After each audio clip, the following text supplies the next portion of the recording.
हुज़ूर सल्लल्लाहु अलैहि वसल्लम जी सीरत जे मुतालिक़ ॻाल्हि हली रही हुई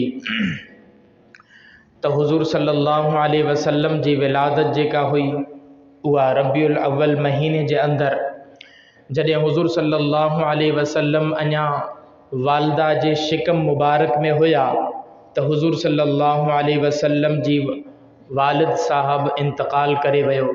जॾहिं हुज़ूर सल्लल्लाहु अलैहि वसल्लम जी विलादत थी ऐं हुज़ूर सल्लल्लाहु अलैहि वसल्लम 6 सालन जा थिया तो उन वक़्त में हुज़ूर सल्लल्लाहु अलैहि वसल्लम जी वालदा हज़रत आमना रज़ी अल्लाह ताला अन्हा जो इंतकाल थी वियो। उन खां बाद में 8 साल जनाबे अबू तालिब जनाबे अब्दुल मुत्तलिब परवरिश कई।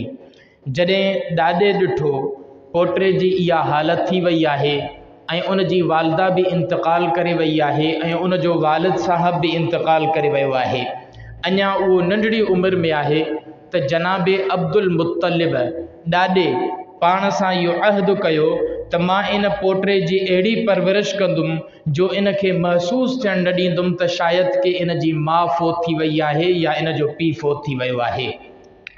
8 साल परवरिश जनाबे अब्दुल मुत्तलिब यानी ॾाॾे कई। उन खां बाद में जनाबे अब्दुल मुत्तलिब जो भी इंतकाल थी वियो।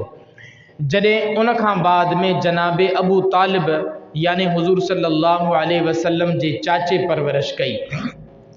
लगभग तकरीबन 45 साल जनाबे अबू तालिब परवरिश कई। हुज़ूर सल्लल्लाहु अलैहि वसल्लम के मयार बणाई। हुज़ूर सल्लल्लाहु अलैहि वसल्लम जैसां संगत जे लाइ चवंदा त मां उन सां संगत रखंदुमि, जंहिंजे लाइ फरमाईंदा दुश्मनी त मां उन सां दुश्मनी, यानी हुज़ूर सल्लल्लाहु अलैहि वसल्लम के मयार बणाई।